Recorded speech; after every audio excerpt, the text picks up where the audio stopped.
দেখো বন্ধুরা, ভেতরে এরকম মজরেলা চিজ বাচ্চারা ভীষণ পছন্দ করবে, আর বড়রাও।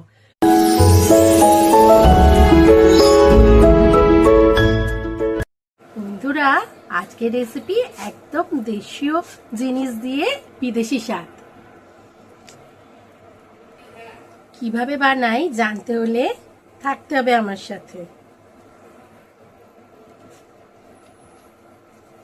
রেসিপি দেখেই বুঝতে পারছো বাচ্চাদের একটা টিফিন রেসিপি নিয়ে এসেছি। বাচ্চা থেকে বড় সবার ভালো লাগবে। দেখতে পাচ্ছো বাইরে থেকে ক্রাঞ্চি। প্রথমেই আমি একটা প্যান বসিয়ে দিয়েছি। প্যান গরম হলে সাদা তেল অ্যাড করে দিয়ে অল্প কালো জিরে অ্যাড করলাম।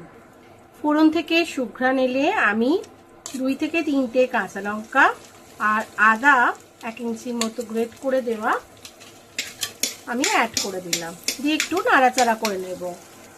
ঠিক এই সময় ছোট করে কিউব করে রাখা পনিরও আমি অ্যাড করে দেবো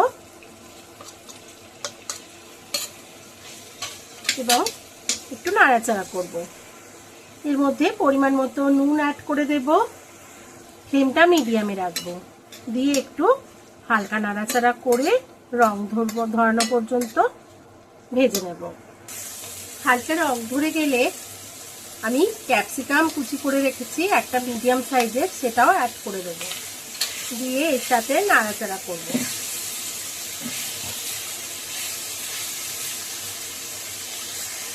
নাড়াচাড়া করতে করতে একটা মিডিয়াম সাইজের টমেটো শক্ত অংশটা কিউব করে কেটে রেখেছি বন্ধুরা, সেটাও অ্যাড করে দেবো।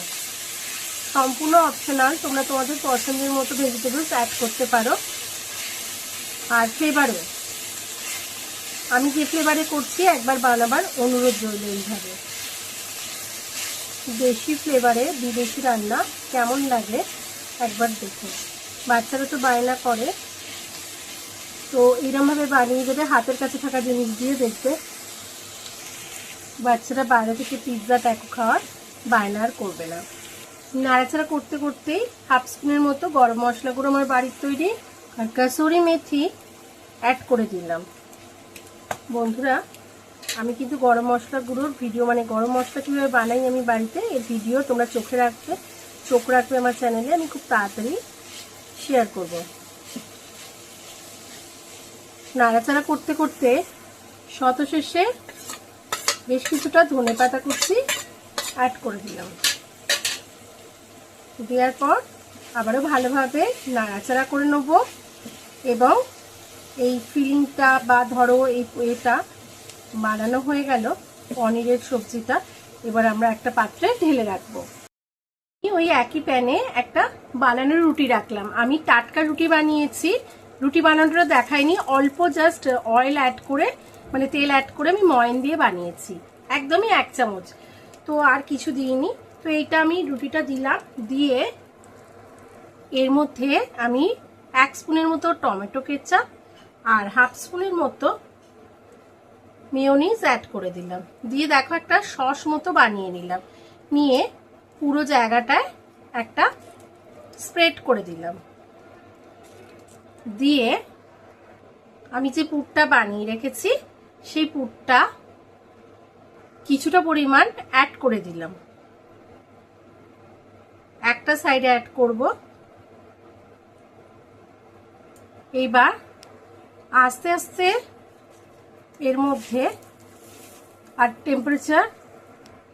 টেম্পারেচার মিডিয়ামে রাখবো। আর মজরেলা চিজ আমি গ্রেট করে নিয়েছি, নিয়ে এর মধ্যে অ্যাড করে দিলাম।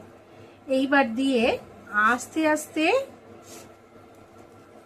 এটাকে ফোল্ড করে দিলাম। দেখো বন্ধুরা, হাতের কাছে দেখা রুটি দিয়েই করে ফেললাম। এবং এর উপরে আমরা এই বাটার একটু স্প্রেড করে দেবো। বাটার না থাকলে তোমরা তেলেও করতে পারো, কিন্তু তেল দিলে এই টেস্টটা আসবে না। বাটার একটা রিচ টেস্ট আসে, আর বাচ্চাদেরও খুব ফেভারিট টিফিন রেসিপি হিসেবে। তোমার রুটি থাকলেই পনির টুকরো করে যদি রাত্রিতে রেখে দাও, আস্তে করে সরিয়ে নিয়ে আমি এর ওপরও বাটার দিয়ে দিলাম। তো যদি পনির ভেজিটেবলসগুলো কেটে রাখো তাহলে কিন্তু সকালবেলায় তোমরা টিফিন হিসেবে দিতে পারো, কোথাও গেলেও প্যাক করে নিয়ে যেতে পারো। এদিকটাও খুব ভালো করে ভেজে নেব। তৈরি হয়ে গেল ইন্ডিয়ান ট্যাকো। একদম ইন্ডিয়ান ফ্লেভারে, কিন্তু আমি কোনো রকম বিদেশি ফ্লেভার অ্যাড করিনি। কেমন লাগলো বন্ধুরা? ভালো লাগলে কিন্তু লাইক শেয়ার কমেন্ট করতে হবে। আমার চ্যানেল নতুন বন্ধু হলে চ্যানেলটাকে সাবস্ক্রাইব করে নিতে হবে পাশে থাকা বেল আইকন সহ, যাতে আমি চ্যানেলে নতুন কোনো আপডেট দিলে সরাসরি নোটিফিকেশন তোমাদের কাছে পৌঁছে যায়। তো আমি প্লেটে তুলে ফেললাম একটা ট্যাকো। একইভাবে আরো একটা রুটি দিয়ে দিলাম, সস অ্যাড করে দিলাম এবং পুরটা অ্যাড করে দিলাম। এর মধ্যে মজারেলা চিজ অ্যাড করে দেব, দিয়ে একইভাবে ফোল্ড করে নেব। নিয়ে এর মধ্যে বাটার দিয়ে দেব। আরো একটা ট্যাকো বানিয়ে ফেললাম।